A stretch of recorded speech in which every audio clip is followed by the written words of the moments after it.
Hi, everybody. It's Honest John again. Mitt Romney is talking about our national debt.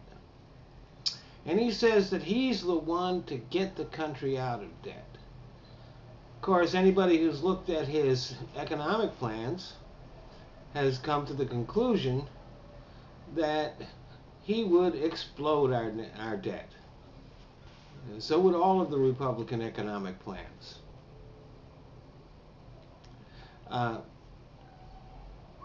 we would borrow a lot of money from China and give it to billionaires. Now, our national debt is a serious issue that should be debated seriously. Unfortunately, Romney is not the guy to do that. I mean, when you start out with a lie, that's a pretty good signal that you're really not serious about what you're talking about. He said that Obama has contributed more to the national debt than any president in history. Actually, that's George W. Bush. And even with the Bush tax cut still in place, Obama's share of the debt is less than a third of what the Bush administration ran up. As a matter of fact, last month, for the first time in years, we actually finished that month with a small surplus. I don't expect that to continue.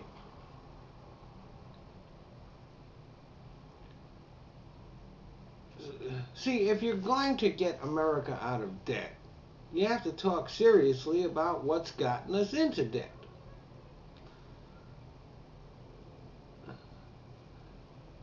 The Republicans like to pretend that social programs and aid to the poor and scholarships and things like that are responsible for our national debt. You could eliminate everything, cut them down to zero, and we'd still be rushing headlong into debt.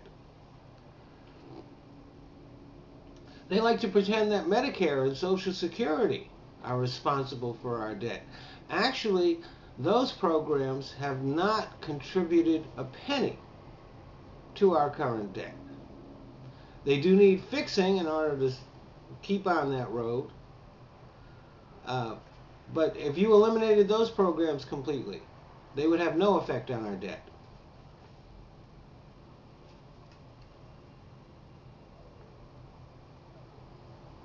So what's the problem? Well, I mean, there's a lot of different things. I'm going to just focus on a couple of them. One is corporate welfare. The Republicans say that our corporate tax rate is too high. That may be true, but nobody pays that tax rate. As a matter of fact, there are so many loopholes and subsidies in our corporate tax laws that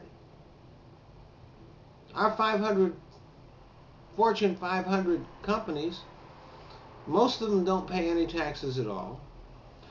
And as a matter of fact, at the end of the year, the U.S. government usually winds up giving them billions of dollars of our tax dollars. Now, this is ridiculous, it is wasteful, and we'll never get our books in order if we let that continue.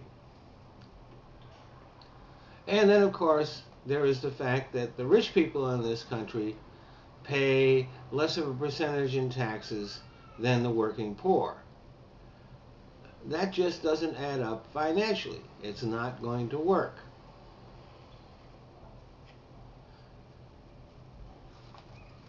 But one of the main things that we'll have to do to start reducing our national debt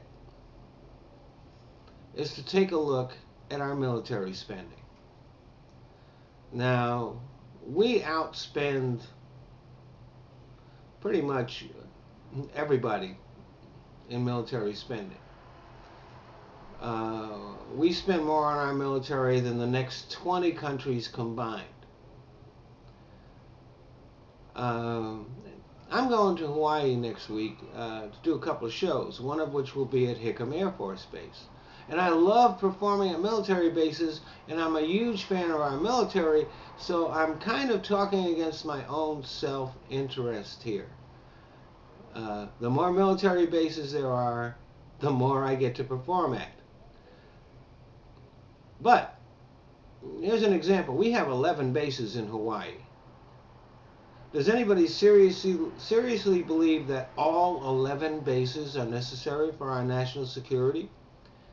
We have 91 bases in Japan and Okinawa. We have 47 bases in Korea. We have over 700 bases all around the world. But military spending is considered untouchable. It shouldn't be.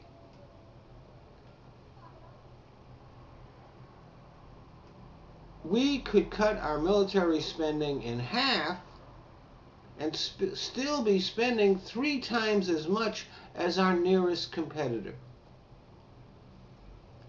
And we can do that easily without reducing manpower or harming our national security by doing an assessment of our needs and consolidating bases.